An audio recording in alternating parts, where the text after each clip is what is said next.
In this video, we're going to be talking about how to stop obsessing over someone you know. Maybe you just can't get that special someone out of your head. It could be an ex. It could be a former lover. It could be your crush. It could be someone you used to date, or someone you didn't used to date. For whatever reason, they are stuck in your head like an annoying song, and it keeps playing the chorus over and over again in your mind repeatedly. You just want to get rid of it. You just want to move on and think about something different.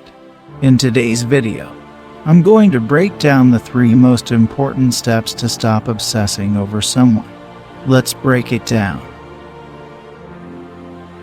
Before we get into those 3 steps, I want to quickly explain how your brain works. In order to have a thought that you habitually think over and over again, there must be at least one stimulus that is triggering that response in you. In other words, there has to be something outside of you that you can see or you can hear that is reinforcing that same habitual thought pattern.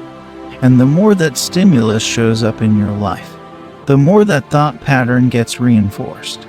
And if you're having a stimulus show up over and over and over again, you're going to be obsessing over that thing over and over again. Or in this case, over that person over and over again. So the way we're going to break this process is by affecting your relationship to the stimulus, replacing it with something different, and then conditioning that in, so that your thought patterns shift. By the time you're done going through these next 3 steps, you're going to do just that. And as a bonus, you're going to stop obsessing over that person. Step 1. Delete access. So in step 1, you're looking to make it much more difficult for you to receive the most influential stimulus that you get on a regular basis. In other words, you're making it harder for you to see or to hear this person. And the most powerful place to start is with your social media. Specifically by deleting any social media apps you have on your phone. Facebook, TikTok, Snapchat, LinkedIn, or whatever you have on your phone, you delete it. So why do this? Well, first of all, I'm not suggesting for you to delete your entire presence on social media. That's not at all what I'm saying. I'm not saying to delete your profiles. I'm saying to delete the apps that you have on your phone. This is because your phone allows you to carry the stimulus with you everywhere you go.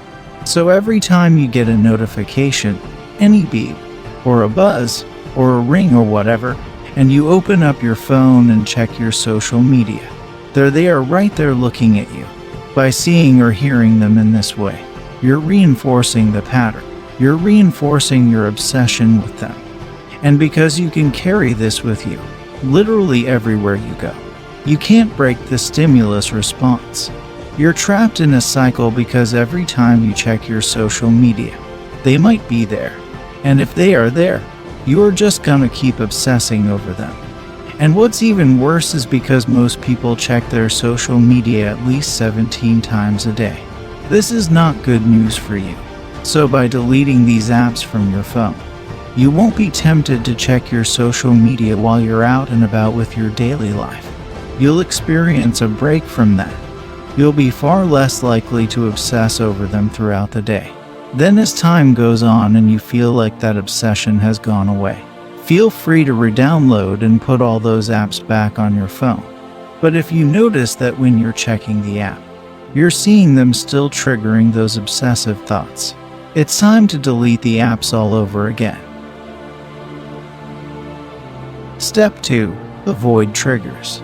So now that you've successfully hunted down the biggest trigger in your life, which is social media on your phone, the next step is to start hunting down some more.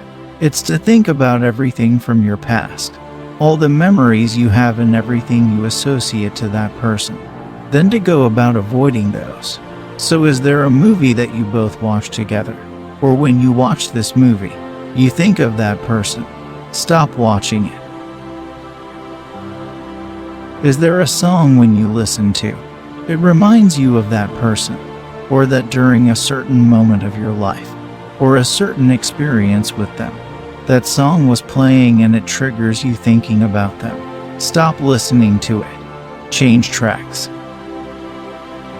Hunt down as many triggers as you can and put them all into one list. And then for the next few weeks, do all you can to design your life to avoid them. Now this is just going to be temporary. You're not going to do this for the rest of your life, but do it for at least a few weeks. And the thoughts that you have about this person are going to drop substantially.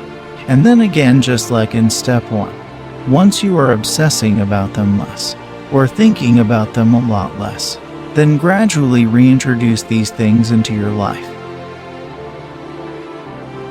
Step 3. Get connected. After eliminating or avoiding the biggest triggers in our life when we think of this person, we've made a lot of progress, but it's still not enough. The final piece of this comes from replacing those activities, or those experiences that remind us of them, with new things that have nothing to do with this person at all. Because if we skip this step, we're far more likely to backslide and start thinking about them again. So what you want to do here is start by brainstorming a list of activities, hobbies, resources, or people, just new experiences that have nothing to do with this person at all, that are totally different in every way. You have nothing associated to them, literally a blank canvas. The best way to go about doing this is to find a group of people that all do that activity with you. And so now you're spending time with them when you can all do this together. And now you're in a new community. For extra credit, choose activities that hold you accountable for being there. So for example, if you join a book club and they meet once a week, and it's expected for you to show up, or you have to bring something every time, then you're far more likely to follow through and make that a habit in your life. There's some pressure on you to show up and reinforce this new process. If you do that, you're going to be far less likely to think about that other person, and you're going to welcome these new experiences in your life. That'll take up your new time and your new energy, because you'll have nothing left to obsess over that other person. So that's it. 3 steps to stop obsessing over someone you know. Delete access, avoid triggers, and get connected. When you break this pattern of stimulus, thought, and reinforcement, you're gonna stop obsessing over this person. And now you're free to start thinking and focusing on different things. I'll see you next time. God bless you. Amen.